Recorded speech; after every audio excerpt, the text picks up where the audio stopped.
설날을 맞아서 여러분들을 주님의 이름으로 축복하고 또 사랑하고 또 하나님께서 주신 은혜가 여러분 모든 개인과 그리고 가정 가운데 함께 하실 수 있기를 바랍니다. 말씀을 준비하면서 여러분들에게 축복하고 싶은 말씀이 생겼어요. 잠언서 4장 18절 말씀인데요. 의인의 길은 돋는 햇살 같아서 밝게 빛나 한낮의 광명에 이르게 하거니와. 여러분들에게 이 축복이 있기를 바랍니다. 빛과 같이 빛나는 은혜와 축복이 여러분들의 인생 가운데 올 한 해 동안 풍성하게 임하게 된다면 얼마나 기쁠까. 간절한 마음을 담아서 여러분들을 축복하니까요. 여러분들의 정말 하루하루의 삶이 그리고 올 한 해 동안의 삶이 정말 돋는 햇살과도 같고 한낮의 광명에 이르는 그러한 번성하는 은혜와 복이 여러분 가운데 있기를 바랍니다. 오늘 말씀을 준비하면서요. 빛에 관련된 그런 말씀이에요.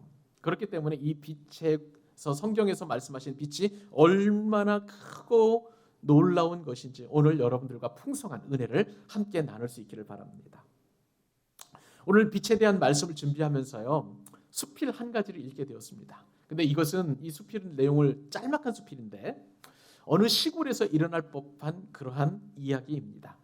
짧지만 이 빛이 참 따사롭고 또 그리고 많은 영향력을 미칠 만한 그러한 빛이라서 여러분들에게 이 짤막한 수필을 한 편 소개해 드리도록 하겠습니다. 눈이 내리던 어느 겨울 어머니가 펴주신 이불을 덮고 살포시 잠을 자다 무심코 눈을 떴다. 그때 미닫이 문 틈으로 움직이는 빛을 보았다. 누군가 무슨 일을 하고 있는지 분별하지 못했지만 어두워졌다 밝아졌다를 반복하며 뭔가 분주한 듯 움직이고 있었다. 그때 들려오는 나지막한 목소리, 얘야 일어나거라. 어머니 목소리에 일어나 보니 내 앞에는 따스한 밥과 정성이 가득한 반찬이 담긴 상이 차려져 있었다. 그렇다. 어둠 속에 보이던 빛은 나를 위해 아침상을 준비하신 어머니의 사랑이었다.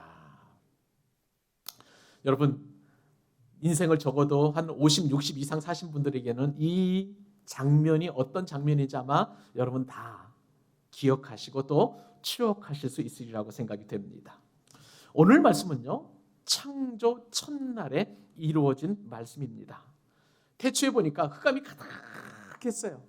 깜깜했어요. 그런데 우리 하나님께서 빛이 있으라 그렇게 말씀하셨습니다. 이 말씀 한마디로 이제 세계가 온 세상이 창조가 되었습니다. 빛이 있기 전에 보니까 성경의 표현에 따르면 땅이 혼돈하고 공허하고 흑암은 깊음 위에 있었다는 것입니다. 여기서 말하는 흑암이라는 것은요.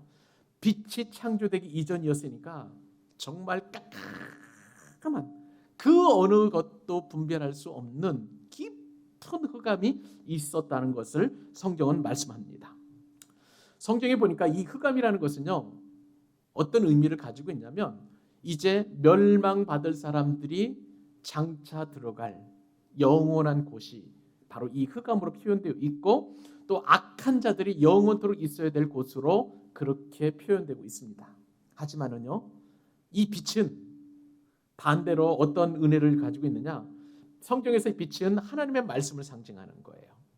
성경에서 빛은 예수 그리스도를 말씀하시는 것입니다. 그렇기 때문에 시편 119편 105절 말씀 여러분 잘 아는 말씀이시죠? 주의 말씀은 내 발에 뭡니까? 등이라는 거예요. 그리고 내 길에 빛이라는 거예요. 주님의 말씀은 내 발의 등이고 빛이고 내 인생을 이 말씀을 통해서 환하게 비추어갈 그런 빛으로 묘사하고 있습니다. 그리고 성경은 또한 이 빛을 예수 그리스도로 설명합니다. 요한복음 1장 9절로 10절 말씀에 따르면 예수님이 이렇게 표현하죠.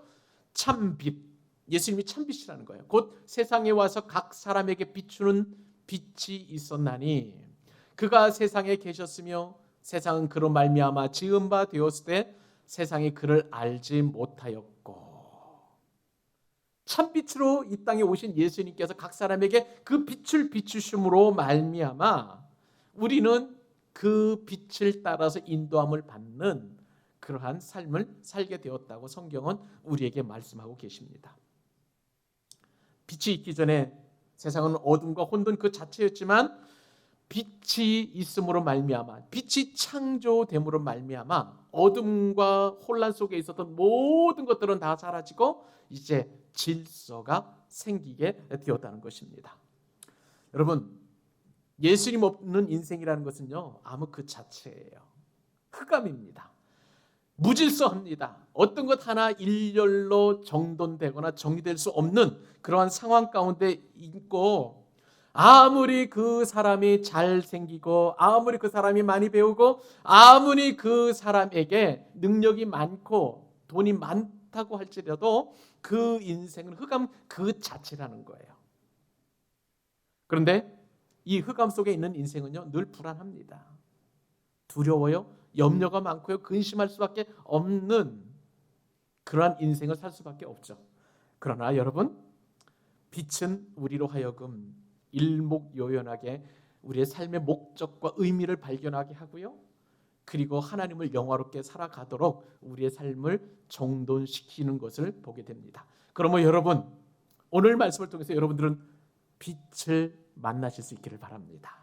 여러분의 인생을 인도하시는 그 참빛을 발견하실 수 있기를 바랍니다. 말씀을 통해서 하나님께서 우리에게 임하시는데요, 따뜻한 햇살과도 같은 그런 말씀으로 우리에게 임하시고요, 때로는 깊은 어둠을 확 몰아내는 강렬한 빛으로 우리 인생 가운데 다가올 수 있다는 거예요. 따스한 빛이든 강렬한 빛이든 빛이 여러분의 마음 가운데, 여러분의 인생 가운데 비추실 수 있기를 우리 주님의 이름으로 축복합니다. 오늘 말씀을 통해서 들려주시는 세 가지 교훈 가운데 첫 번째 교훈을 살펴보면, 오늘 말씀을 통해서 우리는 이런 은혜를 경험할 수 있게 될 것입니다. 카오스에서 코스모스로. 어려운 말이죠. 한번 따라서 해보실래요? 카오스에서 코스모스로. 다시 한번, 무질서에서 질서로. 우리 인생을 비춰주시는 빛은요, 카오스에서 코스모스로, 그리고 무질서에서 질서로 우리의 인생을 비춰주신다는 사실이에요. 여러분, 태초에 하나님이 천지를 창조하신 줄로 믿습니다. 우리는 창세기 강의를 통해서 1장 1절 말씀을 두 번에 통해서 우리가 말씀의 은혜를 경험했던 것처럼 태초에 하나님이 천지를 창조하셨습니다. 근데 이 천지를 창조하신 분은 어떤 분이시냐? 성경 언어로 이 태초에 천지를 창조하신 그 하나님을 엘로힘이라고 합니다. 이것은 여러분이 상식적으로 한번 알아주셔도 좋은 말씀이에요. 한번 해보실까요? 엘로힘이라는 단어입니다. 근데 이 엘로힘이라는 단어는요, 하나님들이라는 복수 원래의 뜻을 가지고 있는데, 복수인데도 복수가 아닌 신적 단수로서 쓰이고 있다는 것을 성경은 이야기하고 있어요. 참 어려운 얘기예요. 둘이나 셋인데 하나라는 거예요. 이게 바로 엘로힘이라는 그러한 하나님이라는 뜻을 가지고 있는데, 이 엘로힘이 어떤 분이시냐? 전능하셔가지고 천지를 창조하셨다. 성경 그렇게 선포하고 있는 것입니다. 창세기 1장은요, 태초에 어마무시한 전능하신 하나님께서 천지를 창조하셨다라고 그렇게 설명하고 또 선포하고 있는 것을 보게 됩니다. 여러분, 생각을 해보세요. 하나님은 전능하신 분이세요. 말씀으로 천지를 창조하신 분이세요. 자, 그러면 여러분, 하나님께서 천지를 창조하셨다면 아름답고, 그리고 질서가 있고, 그리고 잘 갖춰져 있고, 정말 뭔가 세련된 그런 형태를 갖춰야 될 텐데, 오늘 본문에 보니까 그렇지 않다는 거예요. 이상하죠? 한번 읽어보실래요? 창세기 1장 2절 같이 한번 우리 한 목소리로 다시 한번 읽어보십시다. 시작. 땅이 혼돈하고 공허하며 흑암이 깊음 위에 있고 하나님의 영은 수면 위에 운행하시니라. 아멘. 여러분, 창세기 1장 1절을 다시 한번 먼저 읽어봅시다. 우리 1장 2절 읽었습니다만 암송하죠. 태초에 하나님이 천지를 창조하시니라. 그런데 원래는요, 이렇게 선포한 다음에 2절은 어떻게 되냐면, 여기에 보면 우리나라 성경에는 땅이 혼돈하고 이렇게 되어 있지만, 원래 원어 성경에 따르면 태초에 하나님이 천지를 창조하시니라. 그런데 그 땅은 혼돈하고 공허하며, 이렇게 성경에 기록되어 있다는 거예요. 오늘 말씀에서 이 혼돈이라고 하는 단어, 그리고 이 공허라는 단어가 굉장히 중요합니다. 혼돈이라는 말은 이제 히브리 말로 그냥 토후라는 그런 단어를 쓰고 있는데, 제가 영어 성경을 찾아보니까 이 토후라는 단어 어떤 뜻을 가지고 있느냐? 틀이 없다는 거예요. 아무런 형태가 없다는 거예요. 그러니까 말하자면 왁구가 없는 거예요. 그러니까 영어 성경에 보면 formless, 어떤 형태가 없다, 그렇게 표현되어 있고요. 공허라는 것은 아무것도 없다는 거예요. 아무것도. 영어 성경에 보니까 empty라는 그러한 빈 공간, 공허, 이렇게 성경에 표현되고 있는 것을 보게 됩니다. 창조 이전에 보니까 그렇다면 어떤 상황이었나요? 태초에 하나님이 천지를 창조하셨는데, 그런데 그 천지를 창조하신 그 땅은 어떤 곳이었느냐? 폼도 없었고요. 그 다음에 어떠한 완전히 빈 공허한 그런 뭐라 그럴까요? 그 천지를 창조하신 것에 아무것도 없는 그러한 빈 공간이었다는 것을 성경은 말씀하고 있습니다. 창조 이전의 세상은 한마디로 말하면 카오스 상태였다는 거예요. 어려운 말인데 이 카오스라는 것은요, 무질서하라는 그런 뜻을 가지고 있습니다. 막 아무것도 없어요. 어떤 형체도 없고, 그러니까 카오스 상태라고 이렇게 되어 있습니다. 우주에 대해서 조금 관심 있는 사람은 천문 기상학자인 칼 세이건이라는 사람을 알게 되어 있습니다. 근데 이 칼 세이건이 코스모스라는 그런 책을 지었는데, 그 책 60페이지에는 이런 글이 있어요. 그 사람이 이제 태초가 어떤 상태였는지를 이 사람이 이렇게 표현을 합니다. 우주가 처음 생겼을 때에는 은하도 별도 행성도 없었다. 생명도 없었고 문명도 없이 그저 휘황한 불덩이가 우주 공간을 균일하게 채우고 있었을 뿐이다. 대폭발의 혼돈으로부터 이제 막 우리가 깨닫기 시작한 조화의 코스모스로 이어지기까지 우주가 밟아온 진화의 과정은 물질과 에너지의 멋진 상호 변환이었다. 이 켈 세이건은요, 진화론자예요. 진화론자가 이제 우주의 태초를 모습을 이렇게 묘사를 하게 되었는데, 이 진화론자 역시도 태초에는 어떤 상황이었느냐? 혼돈이었다는 거예요. 케오스였다는 거예요. 아무것도 없는 무질서한 그러한 상태였는데, 이것이 점점 시간이 지나면서 이제 질서를 잡아가는 그런 형태로 나아가게 되었다라고 그렇게 설명을 합니다. 진화론자 역시도 태초가 시작되었을 때는 이렇게 카오스 상태였다는 것을 인정을 하고, 그것이 점점 질서를 잡아가는 코스모스 상태로 바뀌어 갔다.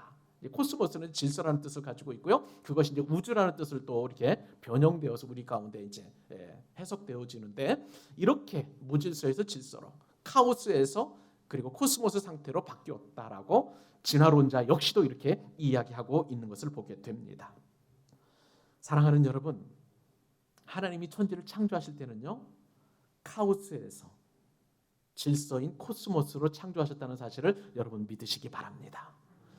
하나님께서 천지를 창조하실 때에는 무질서에서 질서로 천지를 창조해 나가신 거예요. 왜 그랬을까요, 여러분? 하나님 어떤 하나님이십니까? 무질서의 하나님이 아니라 질서의 하나님이신 줄로 믿습니다. 사도 바울은요, 이러한 하나님의 성품을 누구보다도 잘 알고 있었어요. 그래서 고린도전서 14장 38절에 하나님의 성품을 이렇게 표현하였습니다. 하나님은 무질서의 하나님이 아니시요 오직 화평의 하나님이시니라. 아멘. 우리 같이 한번 읽어보십시다. 고린도전서 14장 33절 시작. 하나님은 무질서의 하나님이 아니시요 오직 화평의 하나님이시니라. 아멘. 여러분, 하나님 없는 삶은 어떤 삶일까요?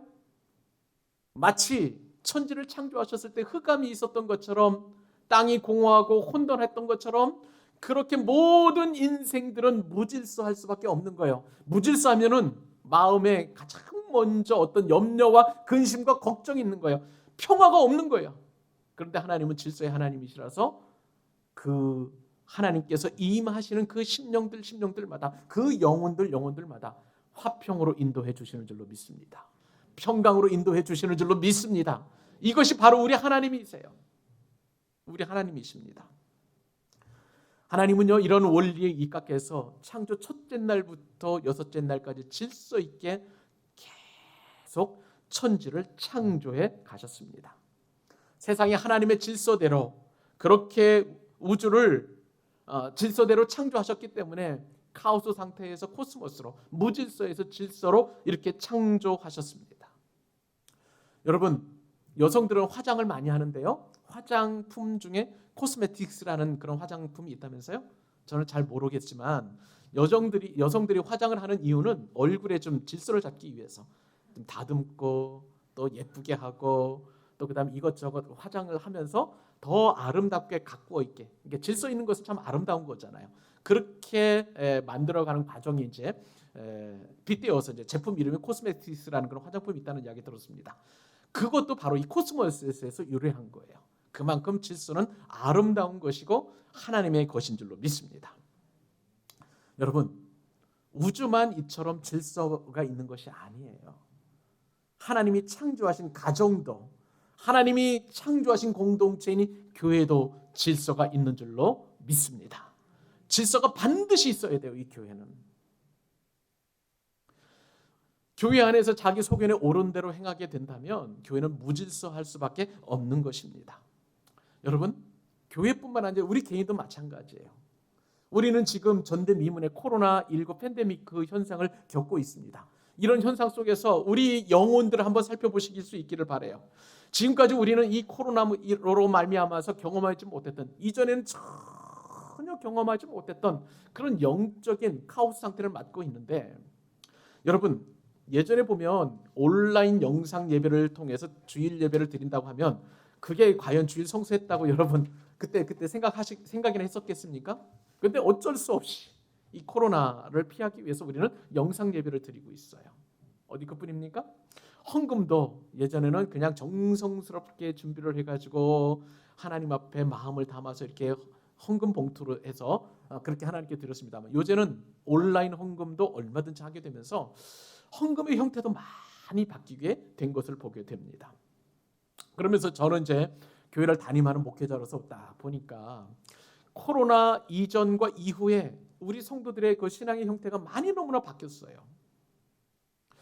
코로나가 이제 진행되면서 어떤 생각을 갖게 됐냐면, 코로나 이전 때 우리의 헌신, 코로나 이전 때 우리의 전도의 열정, 코로나 이전에 우리가 모이기 힘썼던 그런 어떤 신앙의 형태들이 이제는 많이 허물어져서 이제는 어쩔 수 없이 비대면 예배 드리고, 근데 비대면 예배도 드리다 보니까 이제 그게 익숙해져 가지고요, 그것이 이제 또 이렇게 얼마든지 더 하나님 앞에 드릴 수 있다라고 판단이 되었다고 이렇게 우리가 생각할 수도 있겠지만, 더 걱정이 되는 것은 이제는 비대면 예배조차도 드리지 않는 신앙의 어떤 나태함과 신앙이 점점 퇴보하는 그런 모습들을 보게 되면서 담임 목사로서 참 우리 성도님들 걱정되는 부분이 한두 가지가 아니라는 것을 보게 됩니다. 그러면서 오늘 말씀을 이렇게 카오스 상태를 생각을 해보면서 연관 지어볼 때에, 여러분, 아무리 시대가 바뀐다 할지라도, 아무리 환경이 바뀐다 할지라도 변하지 말아야 될 신앙이 본질에 있는데, 그것은요, 무엇보다도 내가 예수 그리스도와 동행하느냐, 내 삶 속에 예수님이 계셔야 하는 것인가 라는 것을 늘 여러분 점검해 보실 수 있기를 바랍니다. 내 안에 예수님이 계시고 내 삶 속에서 주님이 내 삶의 주인이 되신다면 분명히 예수님은 우리를 질서로 인도해 주시는 줄로 믿습니다. 코로나 팬데믹 속에서요, 이것을 우리는 잘 점검해 보아야 돼요. 그래서 사도 바울은 고린도 교회 성도들에게 그렇게 싸움이 많고 또 영적으로 무질서했고, 그 다음에 은사 문제로 서로 간에 다투기도 하고 송사가도 많았었고, 이렇게 문제가 많은 고린도 교회 성도들에게 너희들이 믿음이 있는가, 그걸 점검해 보라고 얘기를 했어요. 고린도전서 13장 5절 같이 한번 읽어볼까요? 저와 여러분들을 향한 경고의 말씀일 수도 있습니다. 시작. 너희는 믿음 안에 있는가? 너희 자신을 시험하고 너희 자신을 확증하라. 예수 그리스도께서 너희 안에 계신 줄을 너희가 스스로 알지 못하느냐? 그렇지 않으면 너희는 버림받은 자니라. 우리 안에 예수 그리스도가 없다면 우리는 버림받은 자라는 거예요. 그러니까 너희 정말 예수님을 믿고 있느냐, 이 믿음을 날마다 스스로를 시험해 보라고 이렇게 사도 바울은 권면하고 있는 것을 봅니다. 이 믿음이 확증을 갖지 않으면, 예수 그리스도가 내 안에 살고 있다는 것을 확신하지 못한다면 우리의 믿음도 헛거이고 우리는 버림받은 자라. 그렇게 성경은 경고하고 있는 것을 보게 됩니다. 여러분에게 묻고 싶습니다. 여러분의 마음에 예수님이 주인이십니까? 혹시 여러분의 마음 가운데 돈이 주인일 수 있어요? 어떤 사람은 성공의 우상이 여러분의 마음을 사로잡고 있을 수도 있습니다. 어떤 사람들은 육체의 즐거움을 위해서 주일에 하나님을 예배하는 그 시간에 쇼핑하러 갈 수도 있고요. 또 잠을 잘 수도 있고 여행을 떠날 수도 있는 것이에요. 이렇다면 과연 내 안에 주님이 자리하고 있는지 스스로 점검해 보아야 된다는 거예요. 사랑하는 여러분, 여러분이 마음에 마작에 예수님이 여러분의 삶을 주장하고 계신다면, 여러분 이것이 좀 추상적일 수 있지만 과연 여러분이 정말 주님이 내 삶에 그 자리 잡고 있다면 그 확실한 증거 한 가지는 여러분들에게 말씀을 드릴 수 있어요. 내 안에 말씀이 있는가 확인해 보시면 되겠습니다. 내가 성경을 잘 읽고 있는가, 성경을 잘 필사하고 있는가, 암송하고 있는가, 그것을 점검해 보면 내 안에 예수님이 계신가 아니 계신가를 여러분 시험할 수 있다는 거예요. 왜냐하면 말씀은 곧 예수님이기 때문에 그렇습니다. 오늘 말씀을 통해서 이렇게 우리 가운데 있는 영적인 무질서를 하나님께서 질서로 잡아가기를 원하시는 하나님의 음성을 저와 여러분에게 들려주셨습니다. 그런데요, 이 2절 말씀을 통해서 더 은혜롭고 놀라운 사실이 한 가지 있어요. 여러분 이 말씀의 2절 말씀에 보면 땅은 혼돈하고 공허하며 흑암이 깊음 위에 있는 그 무질서 상태 속에서도 그 뒤에 말씀이 초점입니다. 하나님의 신인 성령께서는 어떻게 하고 계시다고요? 수면 위에 운행하고 계시느니라. 아멘. 무슨 얘기입니까? 내 영혼이 아무리 무질서하고 내 영혼이 아무리 어렵고 힘겨운 그런 상태에 놓여 있다 할지라도 하나님의 영이신 성령께서 저와 여러분을 꼭 붙잡고 계신 줄 믿으시기 바랍니다. 수면 위에 운행하고 있다는 뜻은 뭐냐면요, 어미 독수리가 새끼 독수리가 있는 이 뭐라고 할까요? 새집, 이곳을 빙빙빙빙 돌고 있는 것과 같은 뜻이에요. 그러니까 성령 하나님께서는요, 아무리 내가 삶이 무질서한 가운데 있다 할지라도 하나님은 떠나지 아니하시고 내가 다시 일어날 수 있도록, 다시 소생할 수 있도록, 질서를 잡아갈 수 있도록 저와 여러분의 삶을 주장하고 계시는 줄로 믿습니다. 오늘 말씀에 하나님의 신은 수면 위에 운행하고 계신다는 것은요, 그 수면 위에서 땅이 깨어나도록 종용하고 일어나도록 그렇게 말씀하시는 것과 동일한 말씀인 것이에요. 성령 하나님께서는 저와 여러분의 심령 가운데 무질서한 상황 속에서도 깨어라, 일어나라 말씀하고 계신 줄로 믿습니다. 이것이 바로 하나님의 신이 수면 위에 운행하시는 거예요. 성령님뿐만 아니죠, 예수님도 저와 여러분의 삶 가운데에 우리의 잠을 깨워 우리로 하여금 참으로 다시 한번 일어설 수 있도록 은혜를 주시는 줄로 믿습니다. 여러분, 하나님의 신이 수면 위에 운행하셨다는 것은 모든 땅이, 모든 우주 만물이 고요하게 잠들어 있다는 거예요. 죽어 있다는 그런 뜻이 있어요. 예수님께서도 이 땅에 오셔서 하신 것은 모든 죽어가는 것들을 깨워주신 줄로 믿습니다. 회당장 야이로의 딸이 죽었어요. 그런데 주님께서 그 소녀에게 이것은 죽은 것이 아니라 자는 것이다 말씀하시고, 소녀야 일어나라 달리다금 선포해 주셨습니다. 그러니까 죽었던 소녀가 일어나게 된 거예요. 예수님께서는 이처럼 죽은 사람 이렇게 세우시고, 죽은 나사로도 무덤에서 나사로야 나오라 선포하셨을 때 죽은 나사로가 무덤에서 나오게 되었습니다. 이처럼 깨우시고 그리고 다시 이렇게 세우시는 분은 바로 예수 그리스도예요. 그리고 오늘 말씀에서 하나님 아버지께서도 이 천지 창조를 하실 때에 흑암과 혼돈과 공허 속에서 우주를 창조하시고 새롭게 하여 주셨습니다. 그러므로 여러분, 천지 창조는 성부, 성자, 성령 하나님의 놀라운 작품인 거예요. 그 하나님께서 저와 여러분을 창조하시고 그 하나님께서 저와 여러분을 의의 길로, 빛의 길로 인도하여 주시는 줄로 믿습니다.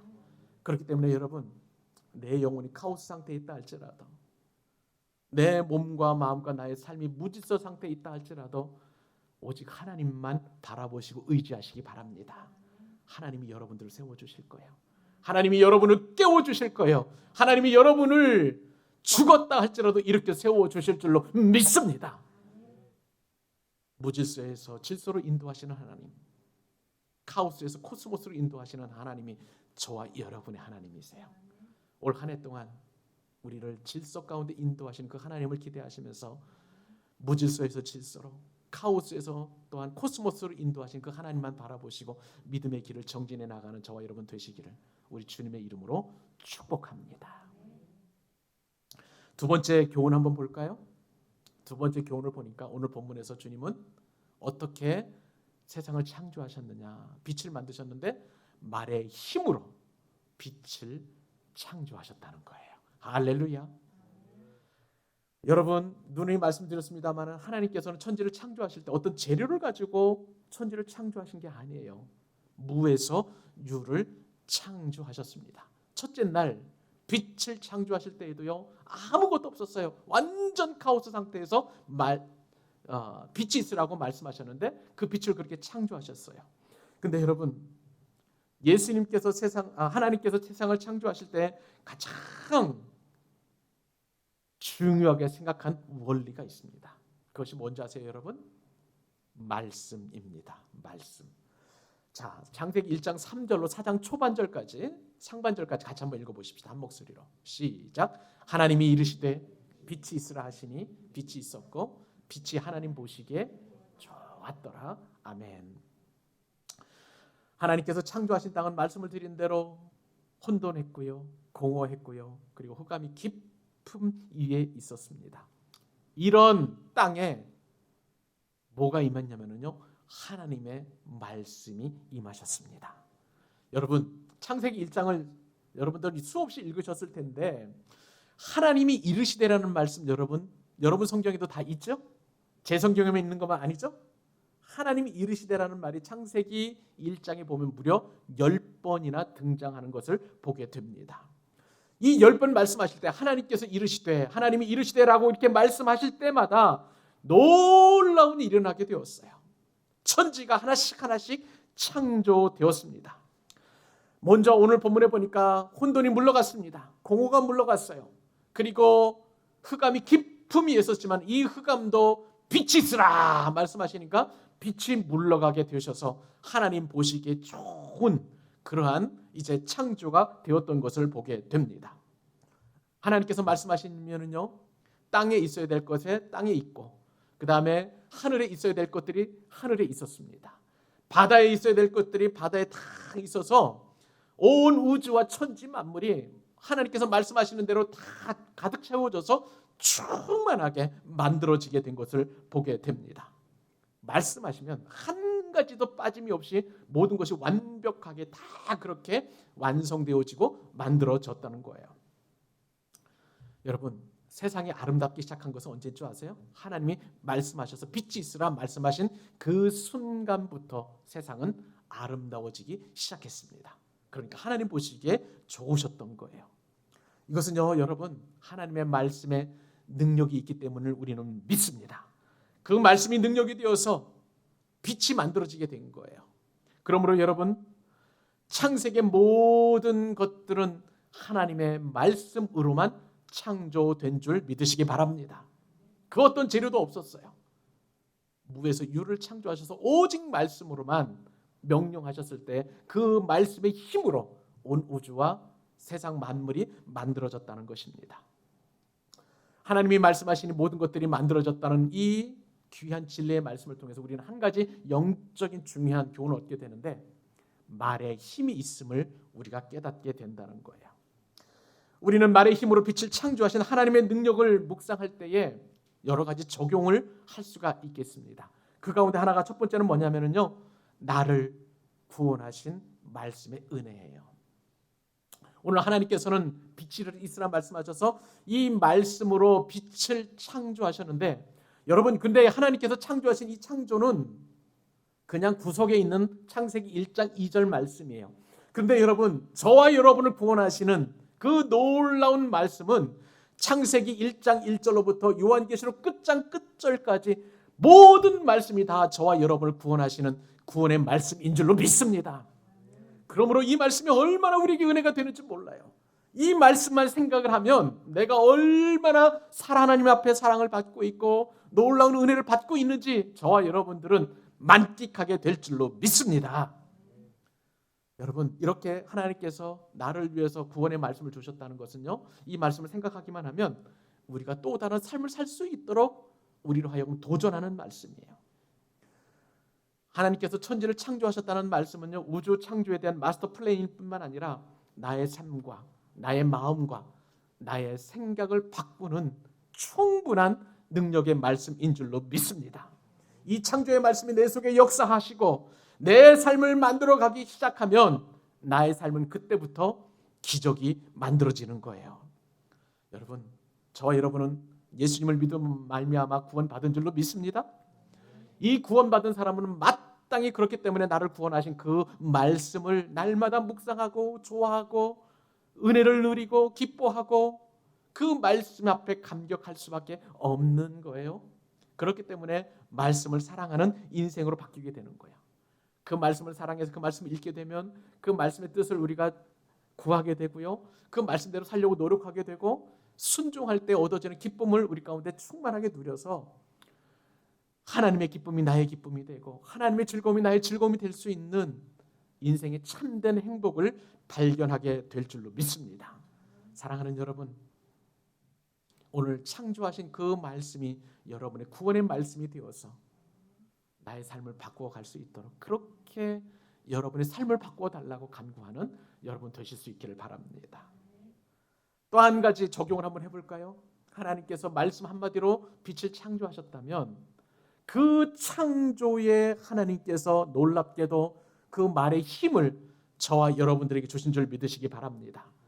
그 말씀의 힘을 가지고 우리도 말의 힘을 능력껏 사용해야 된다는 거예요. 여러분, 하나님께서 우리를 창조하실 때 하나님은 하나님의 형상으로 우리를 만드신 줄로 믿습니다.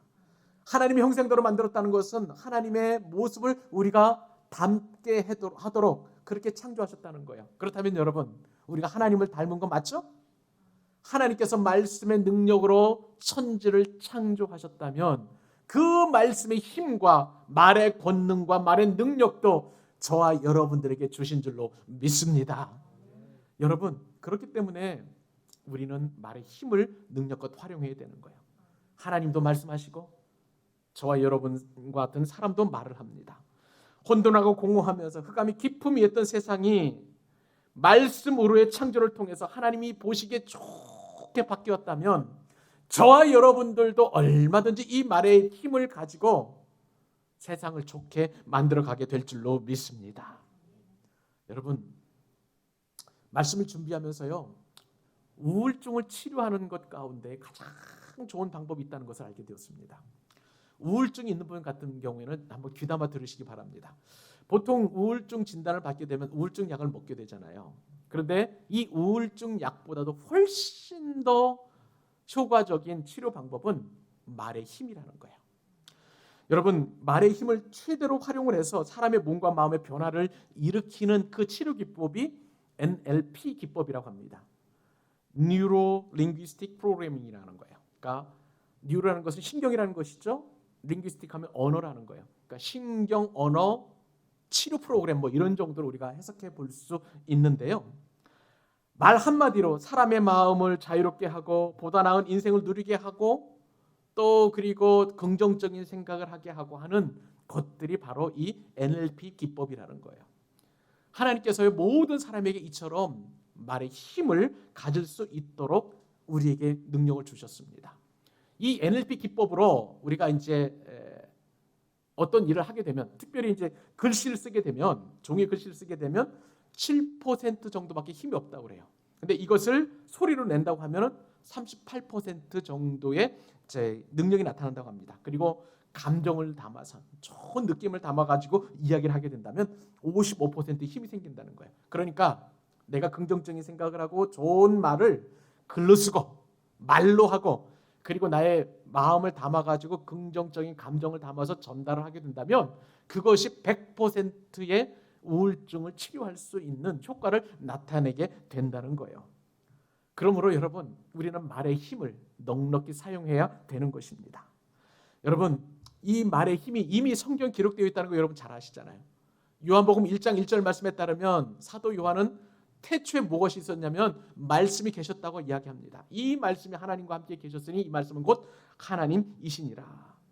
하나님께서 말씀이신 그 예수님께서 온 우주와 새와 땅과 하늘과 모든 것들을 다 만드실 수 있을 정도로 그렇게 능력이 있었다는 거예요. 힘이 있었다는 거예요.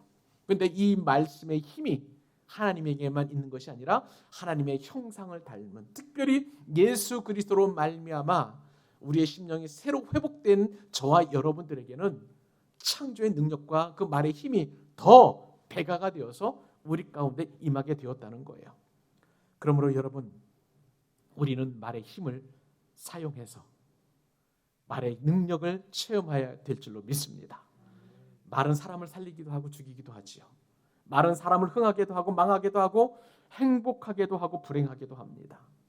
땅이 혼돈하고 공허하고 그리고 흑암이 깊음 위에 섰을 때 말씀으로 빛을 창조하신 그 하나님께서 우리에게 그 말의 힘을 주셨으면 이제 우리는, 저와 여러분은 이 말의 힘을 가지고 살리는 일에 말을 해야 될 줄로 믿습니다.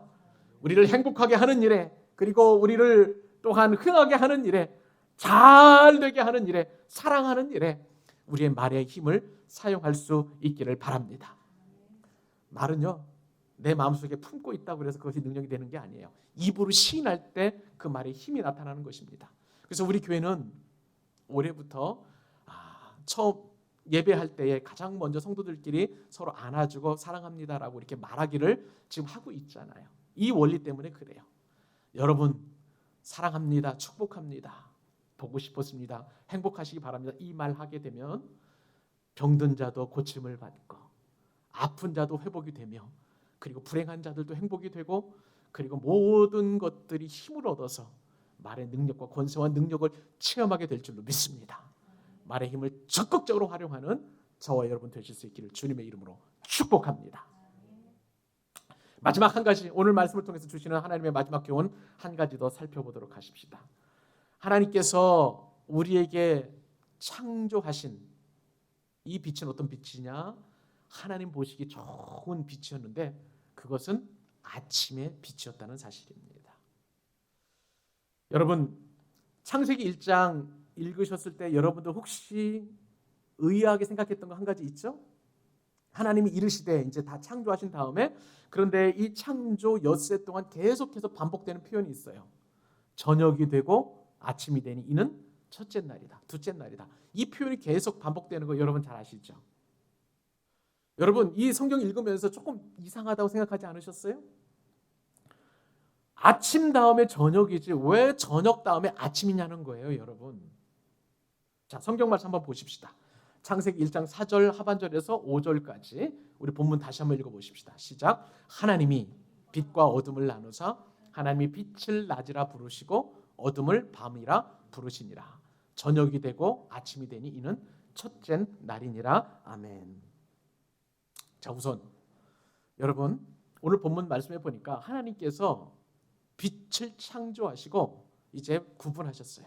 그래서 빛이 있는 그때를 낮이라 칭하시고 빛이 없는 그때를 밤이라 칭하시고, 하나님께서는요 이 빛을 만드시고 하신 것들을 다음에, 빛을 만드신 다음에 뭐 한 것은 뭐냐면요 나눈 거예요.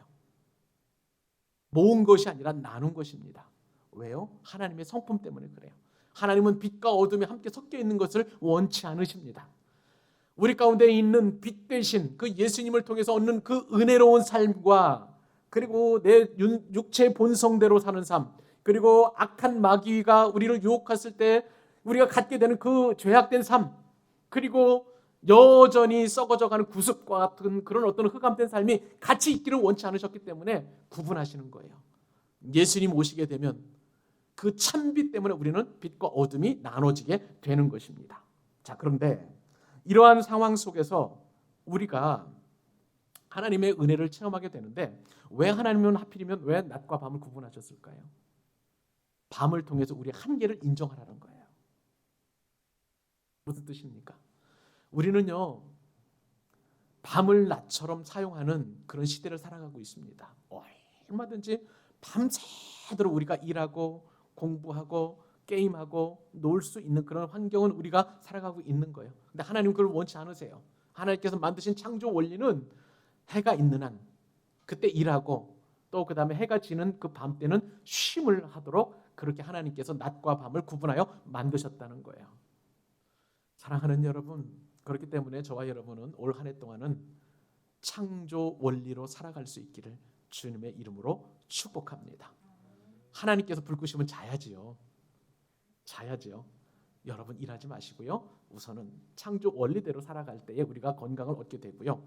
또 하나, 오늘 말씀을 통해서 우리에게 주시는 귀한 말씀이 하나 있는데 왜 저녁이 되고 아침이 되니라는 그런 말씀을 주셨냐는 거예요. 이스라엘 백성들은요, 이 원리에 따라서 하루의 시작이 아침부터 저녁이 아니라 저녁부터 아침이 하루에 그렇게 시작이 되고 끝이 되는 것입니다. 왜 저녁이 먼저일까요? 이유가 있습니다. 여러분, 이것은 창조 원리 때문에 그래요. 하나님께서 우리에게 창조를 창조하셨을 때에 먼저 흑암이 있었어요.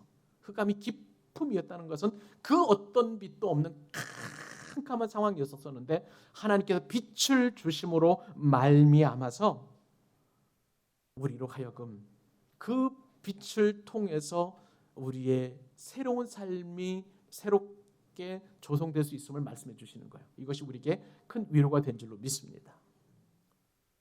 여러분 한번 보세요. 2022년도 삶 보면 여러분들에게 빛보다도 어둠의 그런 삶의 환경들이 많이 드리워져 있을 것입니다. 나의 건강의 문제, 나의 경제적인 문제, 나의 학업의 문제, 진로의 문제, 그 다음에 또한 나의 어떤 문제들 보면 다 어둠이에요. 전부 다 어둠입니다. 그런데 여러분, 오늘 말씀을 통해서 주님께서는 반드시 빛을 주셔서 우리로 하여금 낫으로 인도하신다고 말씀하십니다. 저녁에서 아침으로 여러분의 인생이 흑암에서 광명으로 나아가게 될 줄로 믿습니다. 그 말씀 때문에 우리에게 은혜를 주시는 거예요.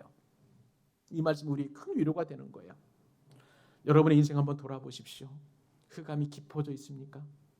그 어떤 것에도 그 흑암이 벗겨질 날이 없는 것처럼 그렇게 여겨진다면 여러분 기대하십시오. 이제 곧 하나님께서 보시기에 좋은 아침의 빛이 비춰오게 될 줄로 믿습니다.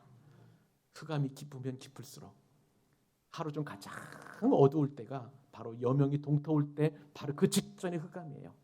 내가 인생 가운데 흑암이 있다면 이제 곧 광명의 빛이 나를 비치는 그런 은혜를 덧입게 된다는 사인이에요. 그렇기 때문에 여러분 기뻐하시기 바랍니다. 내 건강의 문제, 내 앞날의 문제, 그리고 내 진로의 문제, 내 신앙의 문제, 모든 것들이 흑암이 있다 할지라도 우리가 위로가 되고 은혜가 되는 것은 이제 곧 하나님께서 나를 비춰주시는구나. 나에게 아침에 좋은 빛을 비춰주시는구나. 하나님 보시기에 좋은 빛을 비춰주시는구나. 그렇게 기대하셔도 좋습니다. 이 말씀 붙들고 여러분 이번 한 주도 이제 설명조 잘 보내시고 그 하나님의 은혜를 찬송하고 기뻐하고 즐거워하는 2022년도 새해가 될 수 있기를 우리 주님의 이름으로 축원합니다. 축원합니다.